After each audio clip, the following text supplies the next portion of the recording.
Pak. Waalaikumsalam warahmatullahi wabarakatuh. Sehat ya Pak ya? Alhamdulillah Bu, sehat. Mudah-mudahan Ibu begitu juga. Alhamdulillah. Ya. Pak izin minta waktunya sedikit Pak. Ya silakan Bu. Kami Apa yang bisa dibantu? Dari CGP Angkatan 5 Pak. Ya. Ada penugasan untuk wawancara ke kepala-kepala sekolah. Ya. Mengenai tentang kasus yang dialami suatu sekolah mengenai dilema etika Pak. Ya.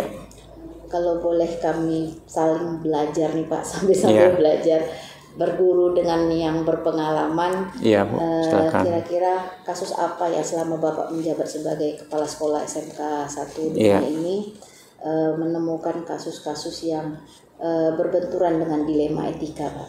Oke. Baik Bu, terima kasih atas kesempatan yang diberikan ini, kepercayaan kepada kami untuk beberapa kasus-kasus dilema melanggar etika yang ada di sekolah ini. Selama kami memimpin sekolah ini memang dilema dan dari kasus-kasus etika ini banyak. Cuma berapa persentase banyaknya tentu tidak bisa kita ungkap dalam hal ini. Cuma kita belajar daripada kasus-kasus secara umum, artinya ada kasus-kasus secara umum kita buat kekhususan gitu. Di dalam program bimbingan konseling kita itu kita senantiasa selalu meminta data siswa atau CV atau kurikulum vitae siswa. Nah di sana kita akan bisa mempelajarinya beberapa kasus pelanggaran kasus-kasus etika nantinya karena berdasarkan CV yang ada. Nah, kemudian berdasarkan CV yang ada, kita akan mendapat informasi-informasi sebelumnya anak ini bersekolah di mana. Tentu mungkin sekolahnya ada yang dari sekolah menengah pertama, ada yang dari MTS, ataupun dari pondok-pondok dan lain sebagainya. Nah, kemudian kita petakan ini. Artinya kita petakan, kita kelompok-kelompokkan. Kalau SMP ini kasusnya seperti ini.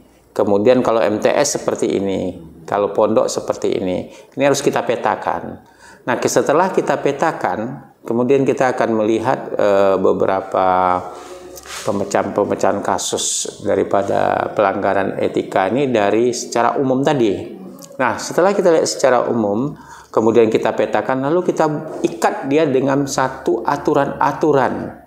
Jika melanggar etika ini ada nilai atau hukumnya, ya, ketentuan hukum yang ada di sekolah. Contoh yang kecil saja, terlambat kita buat hukumnya mungkin 0,1 atau 0,2 atau berapa gitu. Setelah kita menjumlahkan nanti beberapa kasus-kasus etika ini, baru kita buat semacam pembinaan-pembinaan. Nah, mungkin untuk langkah selanjutnya kita akan lihat. Kalau memang masih kita bisa bina, kita bina gitu. Nah, sesuai dengan hukum yang ada. Jadi di sini Bu, untuk kasus ini kita membuat dulu pemetaan. Jadi kita petakan dulu dia. Mungkin itu dulu Bu yang bisa saya jelaskan. Jadi kasus tentang perbedaan tingkat lulusan ya Pak? Iya, akan berbeda dia. Walaupun kita tidak membuat patokan SMK harus tidak menerima ini tidak. Tapi kita membuat pemetaan. Ya, pemetaan kita buat. Artinya kalau dia tamat SMP, mungkin kita sering dengar kasus anak SMP itu seperti ini gitu. Kalau dia tamat MTS, kasusnya mungkin seperti ini gitu. Kalau anak tamat pondok, mungkin kasusnya seperti ini. Tapi tetap saja di dalam koridor kemanusiaan. Jadi langkah-langkah yang Bapak ambil itu setelah mengumpulkan data, kemudian dilakukan pemetaan. Ya, benar. Baik. Kira-kira Pak, dari kasus yang Bapak hadapi, mungkin dari banyak kasus, mungkin ada salah satu kasus yang Bapak hadapi ini, yang membuat Bapak anggap efektif dalam mengambil keputusan ini apa Pak? Kalau yang efektif ini setelah kita sering melakukan pemetaan, terutama kita lakukan pemetaan di awal dia belajar, masuk di kelas 10, ini umumnya kasus yang banyak pelanggaran etika ini pergaulan bebas muda-mudi. Kenapa saya katakan demikian pergaulan bebas muda-mudi? Karena belum lagi dia masuk di sekolah ini dalam 1 semester, dia sudah mengundurkan diri. mengundurkan diri umumnya ini adalah permintaan keluarga. Permintaan keluarga, kita tanya ujung-ujungnya mereka sudah ada jodoh. Ini yang banyak, yang sering, yang efektif ya. Artinya ini ada terus gitu, ada terus setiap tahun seperti ini. Kita tidak tahu ini mungkin sebaiknya sebelum menempuh arah kekeluargaan atau berumah tangga itu, ya seharusnya mereka sebaiknya harus ada pendekatan orang tua. Ini sangat penting sekali peran orang tua di sini. Kenapa anaknya memilih SMK? Tentu ada tujuan yang akan dicapai oleh anak ini. Nah, ketika ini tidak kita lakukan semacam batasan pergaulan muda-mudi, terutama melalui gadget ini harus dikontrol, Bu, karena ada situs-situs yang belum bisa dikonsumsi. Ketika mereka mengkonsumsi situs-situs yang tidak benar seperti situs porno, mereka ingin tahu. Setelah mereka ingin tahu, mereka ingin merasakan. Tiba-tiba mereka merasakan, tahu-taunya enak, mungkin gitu ya. Nah, jadi ketika itu mereka putus sekolah. Putus sekolah ya alasan orang tua supaya jangan malu, keluarga jangan malu. Mereka mengundurkan diri dari sekolah gitu. Nah, di pembinaan di sekolah ini memang kita lakukan ya, seperti perundungan ya, anti bullying, kemudian juga pergaulan muda-mudi, narkoba dan lain-lainnya sering kita lakukan sosialisasi dan pembinaan. Untuk pelanggaran etika yang seperti ini mungkin pihak sekolah tidak bisa terlalu jauh gitu, terlalu jauh, karena kalau kita lihat hal-hal yang seperti ini kita kaget gitu. Kenapa kok tiba-tiba berhenti? Kenapa kok tiba-tiba berhenti ya? Karena kalau saya lihat kenapa berhenti hanya dua, Bu. Yang pertama dia mungkin sudah hamil duluan, mungkin jadi ya. Saya tidak akan menuduh, tidak. Kemudian yang kedua mungkin memang sudah jodohnya gitu. Jodohnya. Jadi kita tidak bisa melawan kehendak atau iradat daripada ketentuan Allah ya. Cuma ini saya lihat bukan seperti pelanggaran kasus etika, cuma saya lihat ini sudah memang jalan hidupnya, jodohnya sudah sampai, nggak bisa kita halang-halangi hal yang seperti ini kan. Apalagi ini permintaan orang tua, berarti orang tuanya juga sudah siap. Kalau kami sekolah, selagi bisa dipertahankan kami pertahankan, selagi bisa kami nasihati kita nasihati. Kita ada guru bimbingan konseling, kita ada kesiswaan, kita ada kegiatan ekstrakurikuler yang mengarah ke sana dan lain-lain sebagainya. Mungkin itu, Bu, yang bisa saya jelaskan. Jadi seperti yang kami sudah pelajari ada 4 paradigma. Ya. Di sana ada individu lawan kelompok, kebenaran lawan kesetiaan, ada keadilan lawan kasihan, dan ada jangka pendek dengan jangka panjang. Kalau ini dari kasus Bapak yang sampaikan ini, kita masuk ke dalam ranah paradigma yang mana ini, Pak? Ya, kalau saya cenderung seperti ini, Bu. Kita akan masuk ke dalam ranah berkelompok gitu. Ya, berarti dari individu dengan lawan kelompok. Kenapa? Karena kita tidak bisa mengambil suatu keputusan itu sendiri. Karena harus berkelompok. Siapa yang mempunyai peran di kelompok ini gitu. Jadi artinya ada informasi yang hanya terfokus kepada seseorang, kita langsung terima, tidak bisa. Tapi saya cenderung memanggil kelompok orang-orang yang berkompeten dalam hal itu, orang-orang yang peduli dengan hal itu gitu. Jadi tidak bisa saya ambil keputusan, oh si A begini, si A berhenti karena ini, tidak. Saya senantiasa mengatakan, coba tanya dulu di lingkungannya. Ya, kelompok lingkungannya itu gimana? Coba tanya dulu di kelasnya. Coba tanya komunitasnya. Artinya saya mengutamakan FGD, ya, forum group discussion. Jadi artinya di dalam grup itu kita diskusi lah, ya, kita tidak bisa langsung preman ya, Bu, ya, langsung ambil kesimpulan. Nah, saya nggak suka itu. Jadi artinya kita dengarkan dulu masukan-masukan ini, setelah kita ambil masukan, nah barulah kita ambil satu kesimpulan bahwa anak ini memang tidak mau melanjutkan karena permintaan orang tua menikah gitu. Dan lain-lain sebagainya. Jadi saya dari individu ke kelompok, Bu. Bukan dari kelompok ke individu, itu terbalik. Saya tidak suka gitu. Karena belum tentu pernyataan bersama ini benar gitu. Tentu kita dari individu pergi ke kelompok, kita jemput bola. Saya biasa jemput bola. Ya, itu kira-kira. Jadi prinsip yang bisa dipakai ini Pak, boleh kalau saya tahu, apakah dari akhir dari kasus yang Bapak hadapi ini, keputusan yang Bapak ambil ini berprinsip kepada hasil akhir kah, atau berprinsip kepada peraturan kah, atau berprinsip kepada rasa peduli Pak? Saya ambil ketiga-tiganya, Bu. Ketiga-tiganya, tapi saya tetap memakai ketentuan dan peraturan yang Berarti ada. Itu yang paling prioritas. Itu yang prioritas. Tapi tetap saya melakukan pendekatan-pendekatan yang dua tadi. Cuma saya tetap ke aturan dan peraturan yang ada. Kenapa harus kita keluarkan kalau masih bisa dipertahankan? Contoh, anak tidak hadir sekolah. Ya, ketentuan kita kan harus hadir 80%. Baru bisa ikut ujian dan lain-lain. Tapi kalau di bawah ini gimana? Nah, tentu kita harus melihat kasusnya bagaimana. Jadi artinya kita tidak bisa egoistis dalam hal ini. Tentu ada aturan-aturan, ada Permendikbud, ada peraturan daerah, ada keputusan kepala dinas dan lain-lain sebagainya. Kita arahnya ke sana. Karena memang apapun yang kita ambil keputusan di sekolah ini yang ada pada standar pendidikan ya, 8 standar itu. Kalau Pak Wikan kan nambah satu lagi itu Bu, kalau di SMK informasi 8 plus I gitu. Nah, jadi ketika kita berpijak ke aturan 8 standar ini, kalau memang sudah tidak bisa dipertahankan, kita kembalikan ke orang tua gitu. Tapi tetap kita proses. Ya, tidak secepat itu anak ini merokok gitu. Kenapa anak ini merokok? Tentu ada prosesnya, Bu. Kenapa anak ini begini? Tentu ada prosesnya. Kenapa anak kelahi? Mungkin ada kecemburuan. Ya, maklumlah Bu, di anak-anak usia SMK ini dia naksir, suka seseorang itu sudah wajar, memang masanya. Kemudian si A juga suka sama dia. Satu orang menyukai dua orang, ini kan agak sulit gitu. Nah, jadi kita juga dalam hal ini perlu ada semacam pendekatan-pendekatan lah terlebih dahulu. Baik. Ya.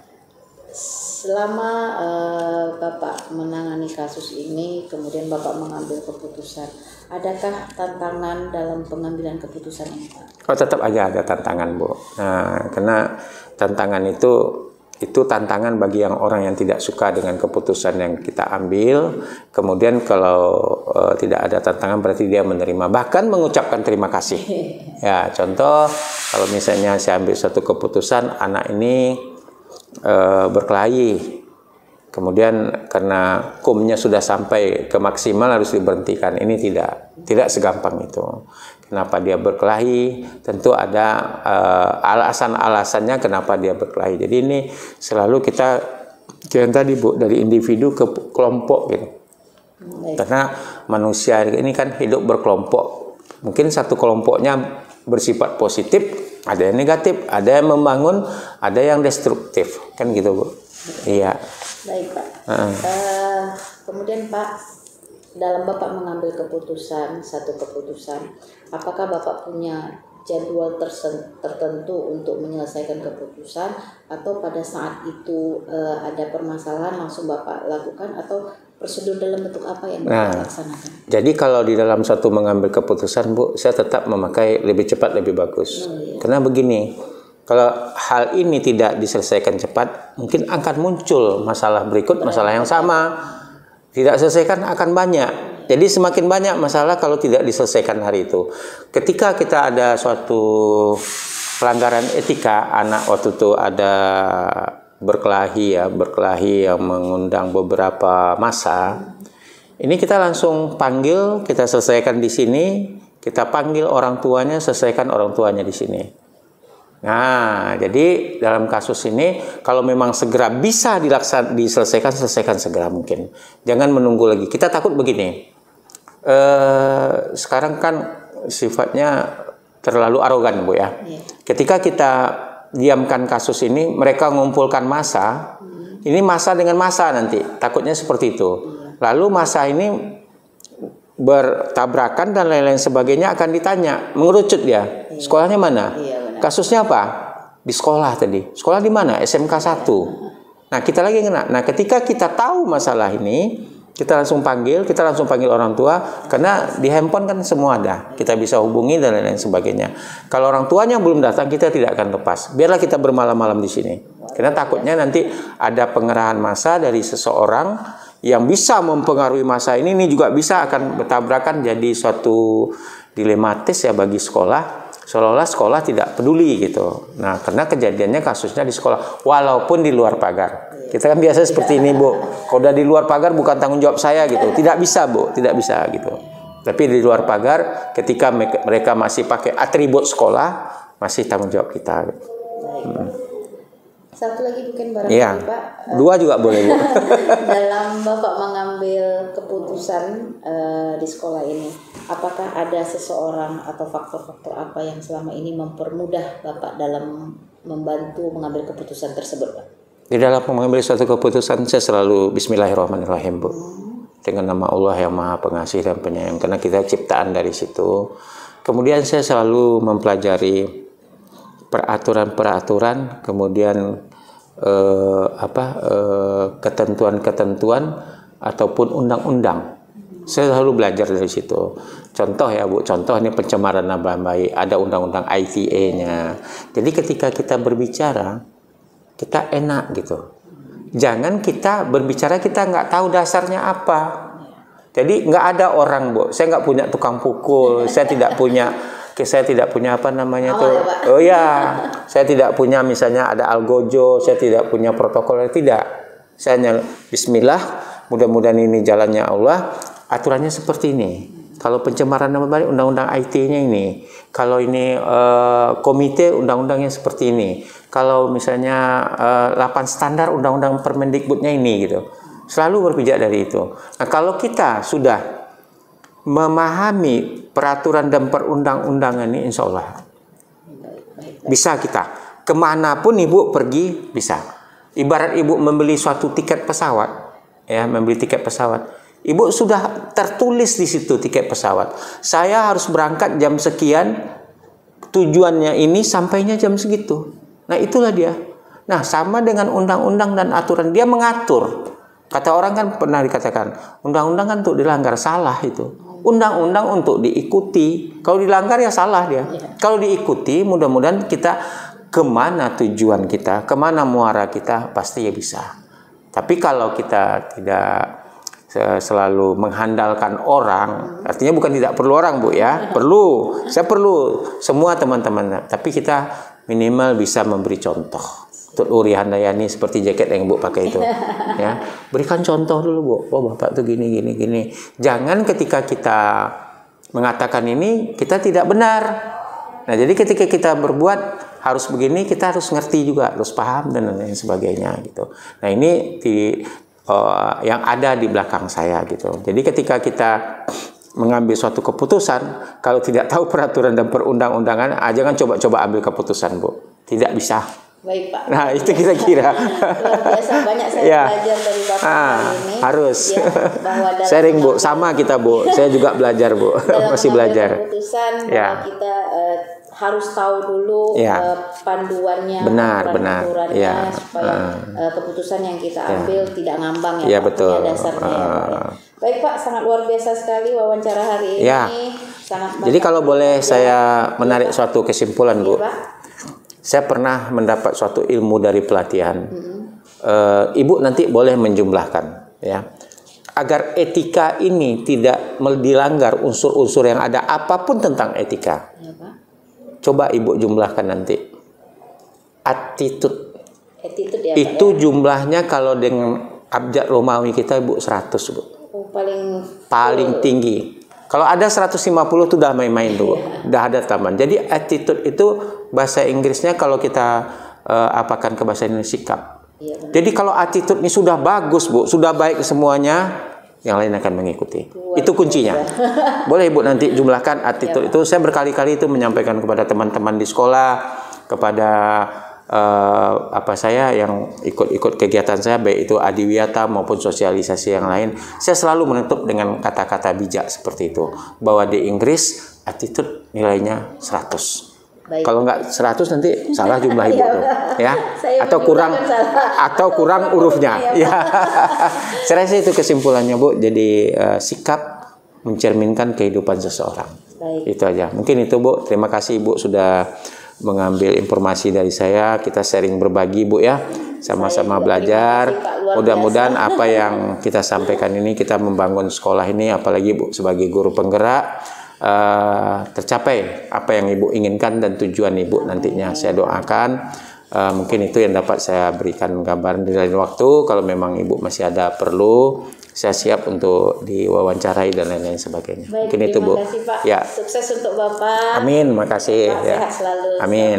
Waalaikumsalam warahmatullahi wabarakatuh. Assalamualaikum Pak Andi. Baik, Waalaikumsalam warahmatullahi wabarakatuh.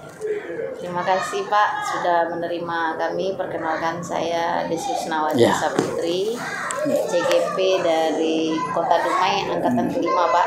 Baik. Saya dari SMK 1 Dumai.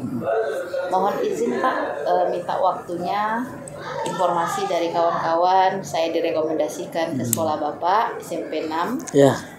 Karena mengingat sekolah Bapak adalah sekolah penggerak angkatan pertama. Baik, terima kasih. Dan izinkan saya belajar dengan Bapak bagaimana mengambil sebuah keputusan. Ya, aduh, berat kali pertanyaan Ibu nih. Tidak Pak, kami sambil belajar saja. Kalau boleh saya tahu Pak, karena permasalahan yang ingin kami pelajari ini adalah dilema etika Pak. Dilema etika ya. Dilema etika, mungkin di sekolah Bapak pernah mengalami kasus atau situasi terjadinya dilema etika di sekolah ini, Pak. Baik. Dilema etika yang mungkin pernah saya alami ketika kita ingin melakukan sebuah kegiatan yang dilaksanakan secara masif oleh semua siswa, didukung oleh guru, namun guru-guru kita belum siap. Nah, waktu itu kita ingin mengadakan festival Zapin 1000 ya. Nah, di Zapin kan guru nggak pandai. Iya. Sudah terbayangkan anak hampir 800 orang, gimana caranya supaya bisa menari dengan gerakan yang serentak, tarian yang benar sesuai dengan etika menarinya itu sendiri, salin Zapin. Sementara guru-guru kita nggak ada yang bisa, belum siap ya. Belum siap. Nah, tetapi ini sangat efektif dalam rangka untuk melaksanakan penguatan proyek profil pelajar Pancasila. Nah, akhirnya kita ajak diskusi beberapa orang, terutama itu adalah guru-guru yang di bidang budaya, prakarya, kemudian guru seni gitu ya. Kita tawarkan konsepnya. Kita akan mencari pelatih tari. Nah, lalu pelatih tari ini nanti akan melatih beberapa orang anak yang kita anggap potensi selama ini. Dan kelompok anak yang ini nanti akan kita sebar di tiap-tiap kelas.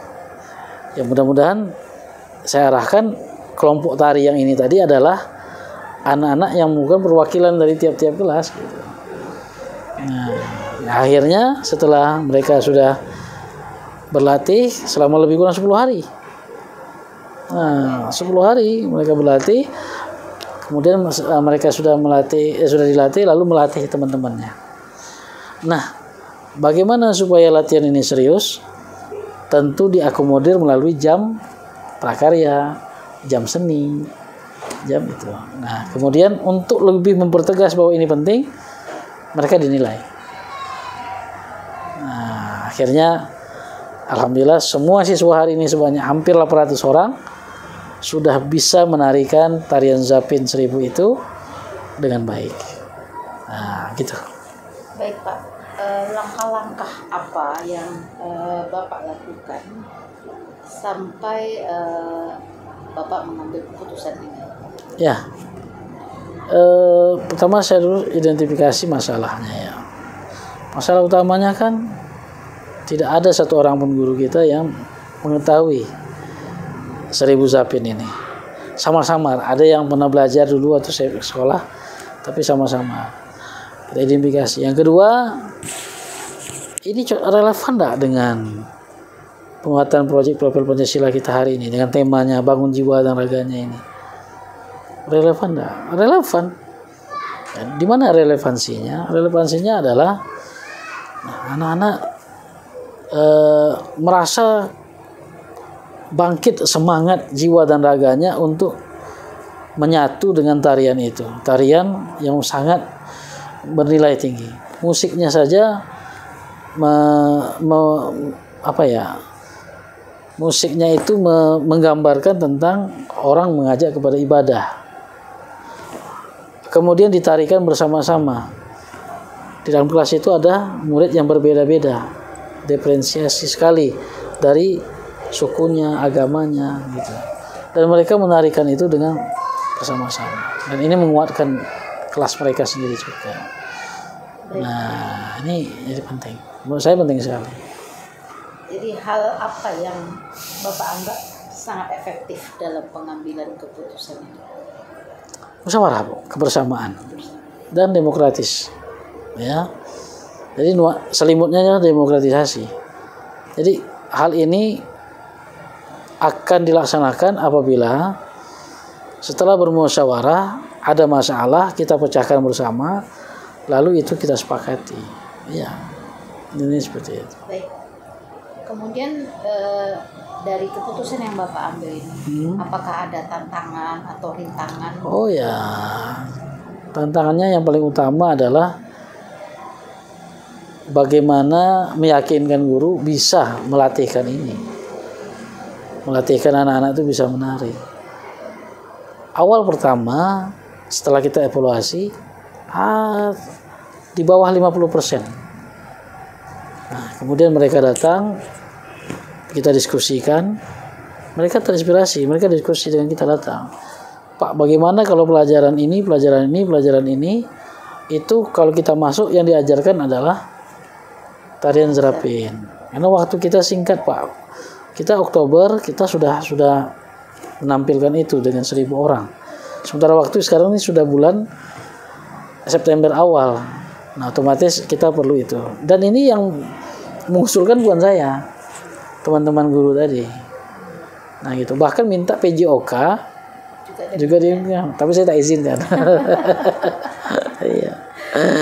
Baik Pak, dalam mengambil keputusan ini selalunya Bapak apakah punya waktu khusus ataukah mungkin Bapak begitu mengambil keputusan langsung saja, ataukah mungkin ada prosedur-prosedur tertentu atau bentuk dari keputusan ini? Ya. Kita punya jadwal bulanan ya, rakor, rapat koordinasi bulanan. Apabila ada hal-hal yang sifatnya penting, mendesak, nah saya minta pendapat dulu dari wakil-wakil. Kadang-kadang kalau saya sibuk, kita bisa virtual. Bahkan yang lebih lucu lagi, virtualnya sama-sama satu sekolah, Bu. Saya di ruangan saya, dia di ruangan dia, kami virtual. Itu sudah pernah kami lakukan. Nah, jadi juga. Yang penting komunikasi. Dan kita sudah sangat paham betul banyak kejadian apabila miskomunikasi terjadi, maka kegiatan kita tidak sesuai harapan. Walaupun kegiatannya itu luar biasa. Ya, dan penting sekali. Kemudian, komunikasi. Dalam mengambil keputusan Pak, apakah ada seseorang yang mempengaruhi agar keputusan yang Bapak ambil ini lebih mudah Bapak lakukan? Oh ya. Saya punya tim, ya. Tim ini saya anggap sebagai top manajemen. Itu adalah antara kami berempat. Saya punya 3 wakil dan saya. Itu top manajemen.